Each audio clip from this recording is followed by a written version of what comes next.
Hey there folks, I am the Mighty Plantain. Thanks for checking out this video. Yet another one from Sidereal today.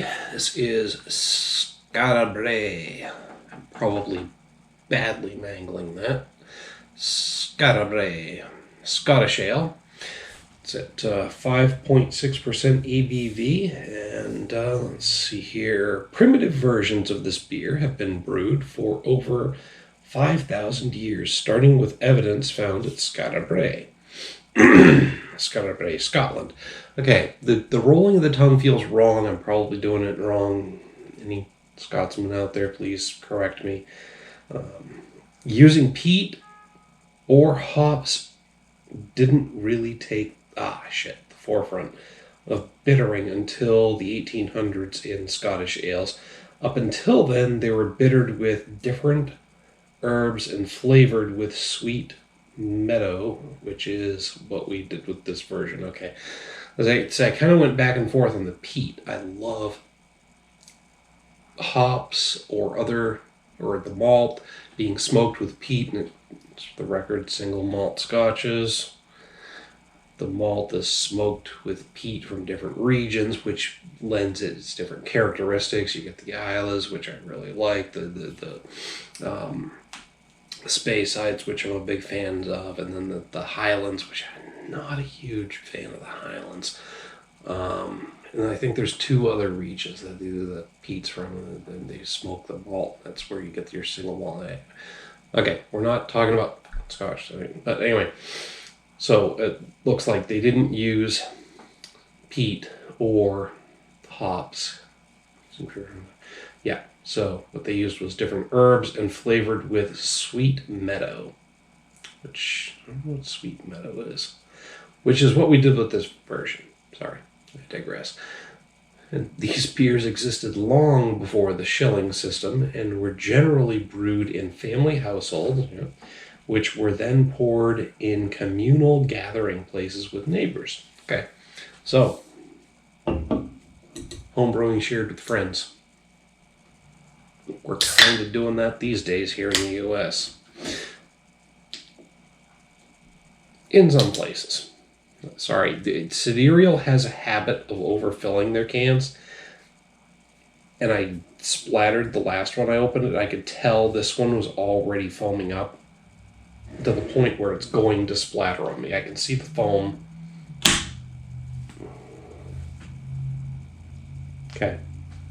Not necessarily a bad thing, just messy. But that's okay. I can take the bar rag. So I'm going to stop trying to do the accent thing. I can take the bar rag to the table. Fuck it. But definitely put a decent head on this without even trying.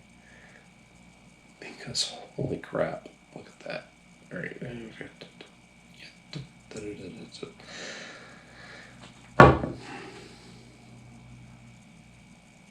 It's going to take a minute.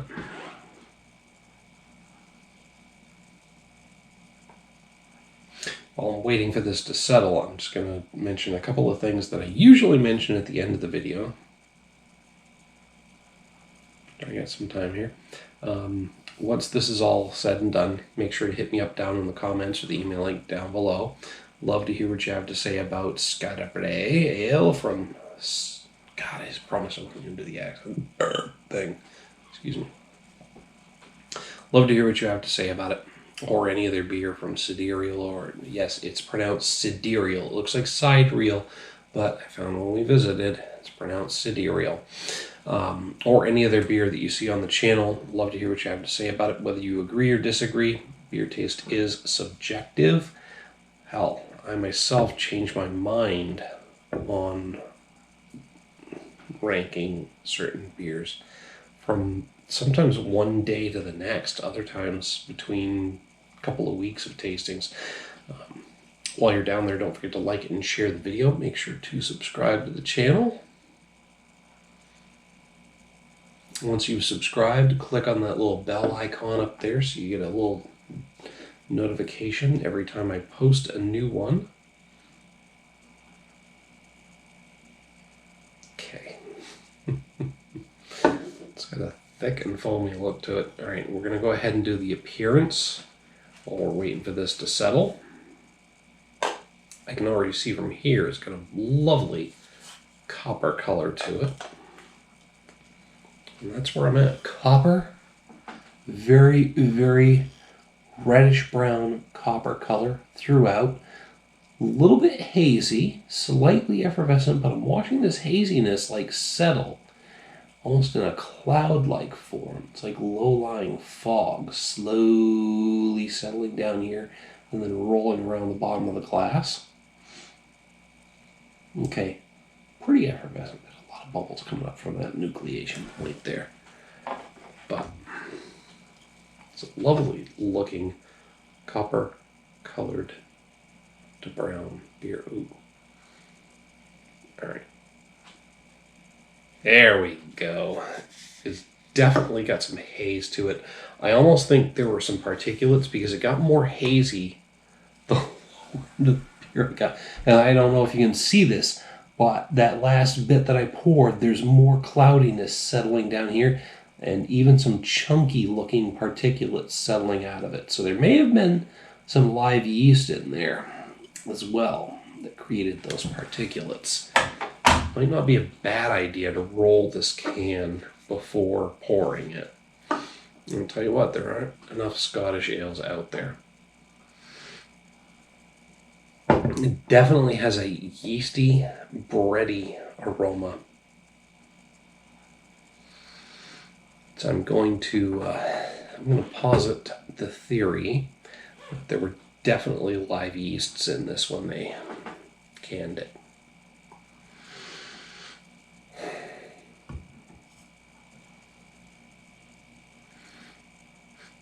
Yeasty, bready, slightly metallic, which could be some earthiness from hops.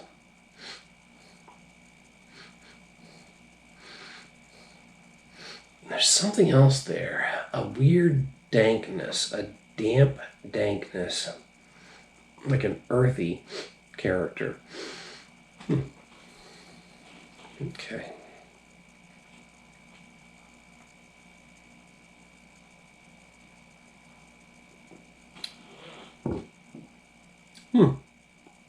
It's got a nice medium mouthfeel. Slightly sour character of all things.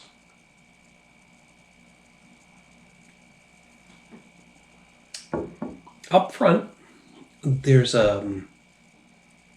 it's a slightly sour kick, but it gives way to this earthy, roasty, dank character. It's almost swampy.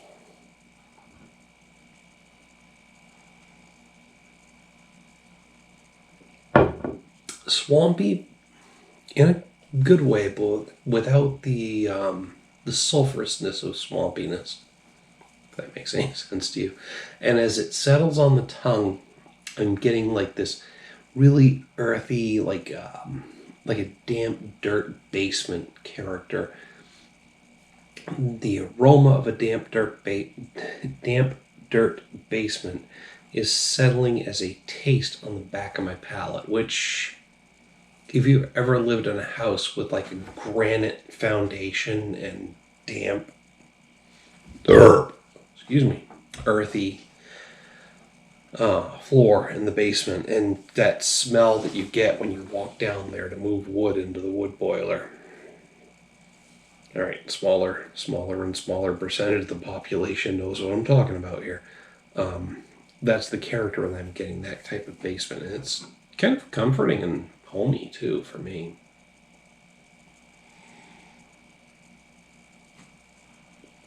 And there's also a hint of smokiness coming through now. It's very comforting. It's good. Liking it. I'm gonna hit this one with a 4 out of 5. Now, bear in mind on a scale of 1 to 5, 2.5 is average, so 4 is pretty damn good. It's not giving me anything unique, different, or wow. it's just giving me some really distinct characteristics that I don't get from every beer, but I have gotten from other beers similar.